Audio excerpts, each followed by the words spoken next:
Hello and welcome back to a continuation of the tutorial from the last video. Now, like I said, a lot of stuff I finally learned more about, and I want to share more of that with you. Now, as I said before, these two need bread, so it's 4 stacks of seeds, 4 stacks of seeds, 4 stacks of bread will net you the beetroot and the wheat by themselves. However, carrots and potatoes, you do not need bread. You just need the 4 stacks of either or. So if you got 4 stacks of potatoes or 4 stacks of carrot on your farmer villager, that villager should be good to go and go ahead and plant. Now, as to why I did smaller cells, the first and obvious thing is I was testing this out to see if I could get them to break the crop and only pick up the seed but not the wheat. So that was kind of my first instinct as to why I wanted it so small. However, there's a secondary reason that I later realized, and that is their work time. Their working time is from 6 a.m. to 2 p.m. At 2 p.m., they go to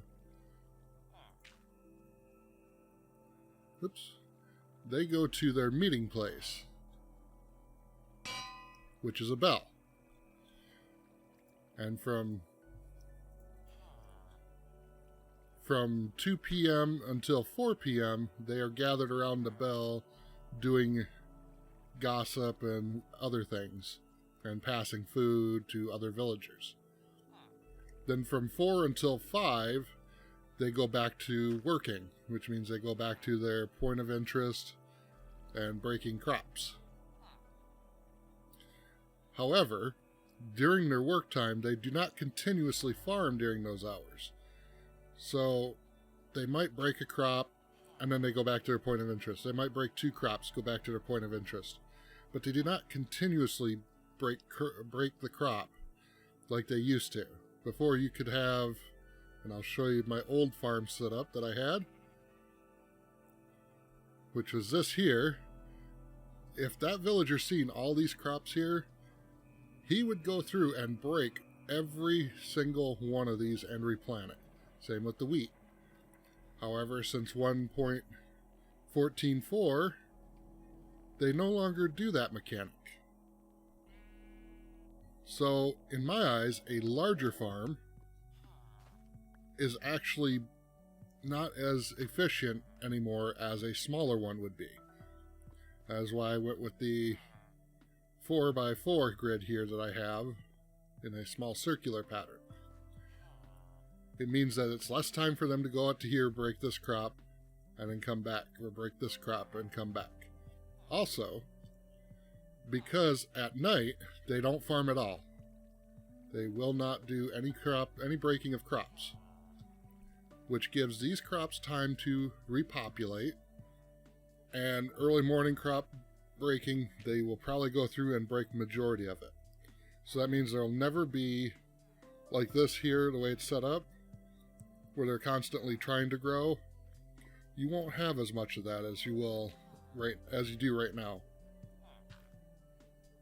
And as before I stated, I did have this larger field, but as you can see, there's this whole row out here that's almost all grown in.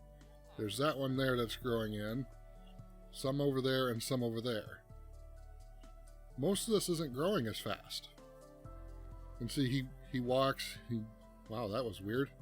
He glitched back. So that's my thinking on, see, he keeps walking back and forth in one direction, then he'll walk in a different direction. And to me, this large of a crop, yeah, you have more plantable area, but by the same token, you have a lot more crops just sitting idle, which means you're not getting as much use out of it. So you've almost got 8 crops here that haven't even been picked up yet. So with that being said, I give you my silo 2.0. In this, I have 6 crops. You're probably thinking to yourself, wait a minute, 6 crops? Yes, I have... No, I take that back. I have 5 crops. 5 crops makes more sense. I have your wheat, your beetroot, carrots, potatoes, and the last one, sweet berries. In a video I did quite a while back in one of the early snapshots of 1.14, when Fox was first introduced, and the sweet berries were introduced, I made a small little comical farm of them breaking the crop and eating it. And at the same time, they were also collecting sweet berries that could be later used. Now, in that little crop there, and this has been running for a little bit, come down here to my little storage area. There's the wheat, there's the beetroot, carrots, potatoes, and that's just with 2 foxes in there. All these sweet berries.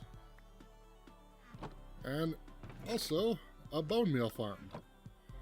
That's right, because you're getting seeds that you don't need, and you're going to get a lot of seeds from this, from these 2 crops here. You can turn that into bone meal, and any excess you get, you can also turn into bone meal. And that's simply done by a water stream against these chests here. The item comes shooting across, hits the chest, follows the flow of water with the chest. It'll be picked up by the hopper, but if it's not picked up by the hopper, it'll come down to this final one, where it's turned into compost. So with that entire long spiel out of the way, that was a lot of words. We can go on to what do you need to build a cell. Now, I'm not going to lie, these are expensive items, but here we go. You're going to need a building block of choice. I'm only going to show you how to set the cell up. I'm not going to show you how to build the tower, because you can build whatever shape you want. You need at least, in order to do like what I've done for here, I've done hoppers and droppers all the way down. So you need droppers, so you can go down. But just for the farm alone, you need 57 hoppers, but only 56 pieces of farmland. 16 glass, 4 pumpkins, 4 stairs, 4 trapdoors, a chest, a composter, actually 5 trapdoors, excuse me, and then 56 of whatever crop you're going to start with. And of course,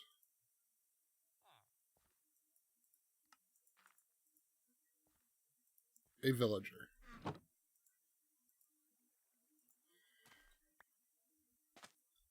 Now, how do you go from, with all that, I need my bucket of water and that, and that. So how do you go from all of those items there into making a cell of that type? Well, for starters, let's get all the items we're going to need here on the hotbar. And I'm going to just grab a stone block for building. What you want to do is you want to go at least 3 blocks up and place your composter. You can go 2 and then dig out 1 spot, but just for this demonstration, I'm going to go up the 3 blocks and then put my composter. And then from the composter, you want to go 4 blocks out in each direction.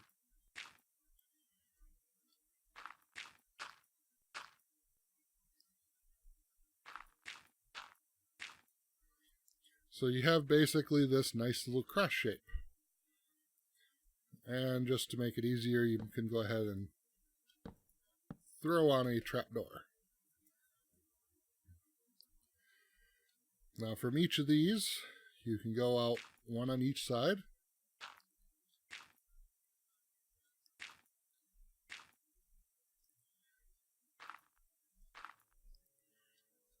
So it basically forms that. And then just 3 pieces diagonally like that.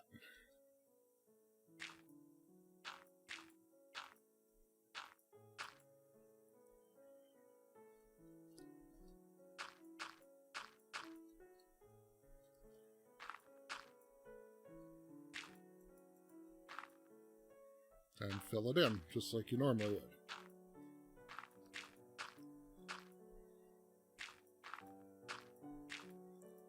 And that there is 56 pieces of farmland. Obviously you don't get 57 because of the composter right there. Of course you'll probably just use dirt and not farmland. I just kind of cheated. Now for pumpkins, or whatever light source you're going to use, I would recommend putting them in the corners.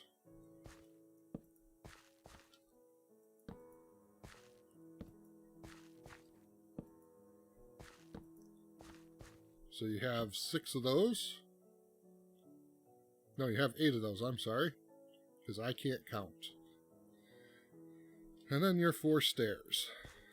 And I'm using different colors so that way you can kind of get an idea of what it looks like.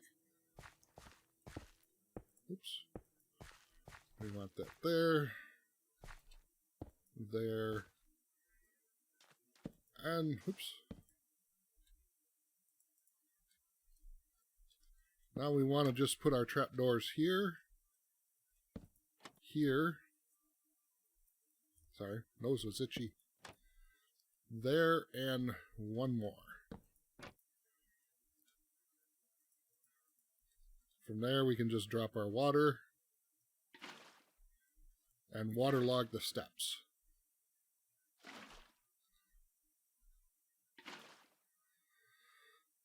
So at this point you can go ahead and till up all the dirt.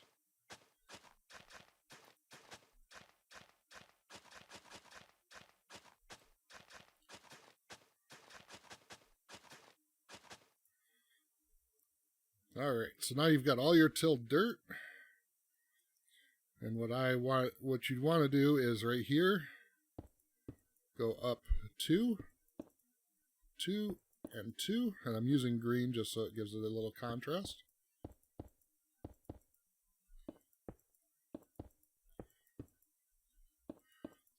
What this does is that when a villager walks across here and drops down into the water, they bounce up and they'll break one of these 3 outside pieces of farmland. So you can go ahead and just build that up, and that gets rid of that problem without affecting light levels or anything like that. And then just make a barrier around the side.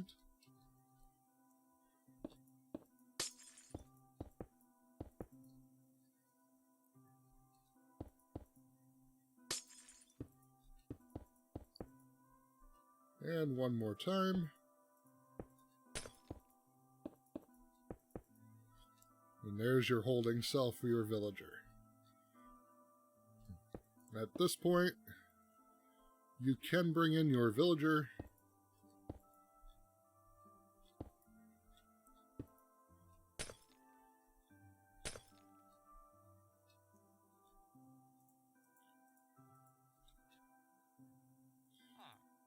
And hopefully your villager has a clean inventory, which means he has no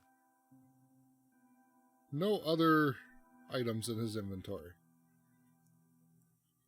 Now you're going to need 4 stacks of seeds.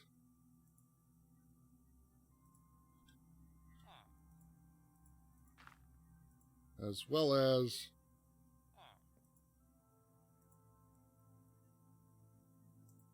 4 stacks of bread. And the way you go about giving it to him is you just drop it down on him. Now, one thing I would recommend first is plant this all up.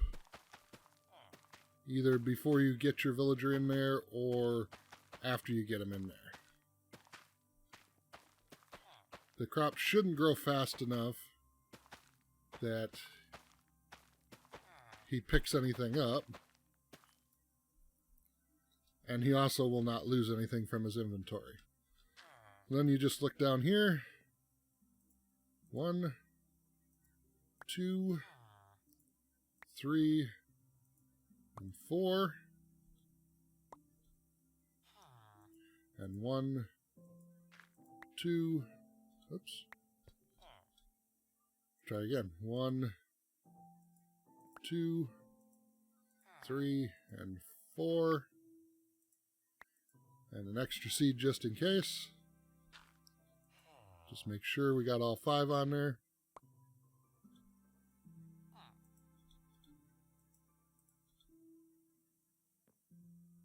And there you go. Now he's got all of that, as well as all his bread. So you can release, oops, you can release him without fear. And I just broke that one, so he will go eventually and plant that once I'm out of the way. And now comes the fun part. You can drop that piece of glass there. Grab yourself a chest. And go 1 and 2. And now comes the 57 hoppers. And what I like to do with this is I start with a straight line all the way across. 1 in, 2 in, 3 in, and so on. I'm going to go ahead and cut, and when you come back, you'll see, oops. One other thing you want to make sure is see how this hopper's pointing down? You don't want that. You want this hopper pointing into the next one. You can use minecarts, or minecart hopper and tracks. However, I find that those don't always work well if you walk away from them. Whereas this, the hoppers will continuously pick up.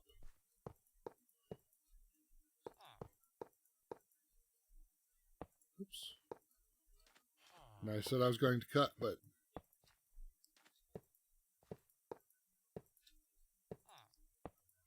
I think we can stay for just one.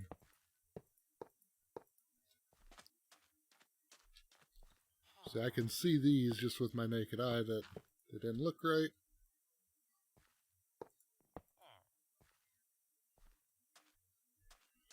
Because I even found on that tower there, I had 2 hoppers facing each other, which didn't work out very well. And there it is. That is the completed cell. Now you can build any type of design you want around there, but eventually he will go and pick it up. Or, well, he will still pick up his crops, and we'll take and grab that.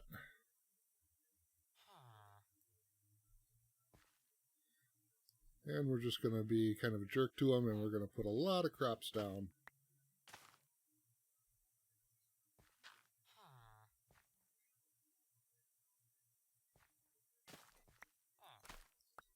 So occasionally he'll go through and he'll break a bunch of them.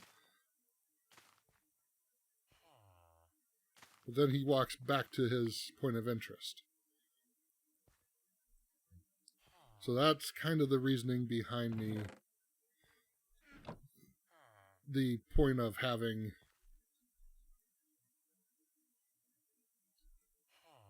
it set up so that way he can go to his point of interest as fast as possible and then back out to grab crops.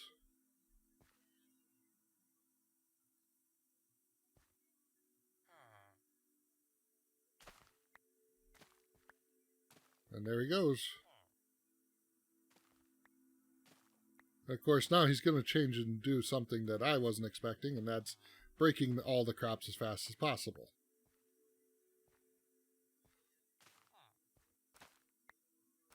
Yeah, remember, he's not going to do this continuously, so... You see, he left 2 there. He's left quite a few here. But I mean, we're already at 22 wheat and a bunch of seeds. So hopefully this helped you out a little bit. Let me know what you think below, and just ignore what's going on behind me. As for the foxes, all you need is 2. At least 2, or just get 1. I think 1 would probably be more than efficient for this. Because, I mean, 2's pretty much clearing out the entire crop area. And it's the same setup, except that it has all 58 squares filled with hoppers and all 58 squares filled with crop. So that's really the only difference. But like I said, hopefully this helped you out. Let me know in the comments below, and until next time, have fun.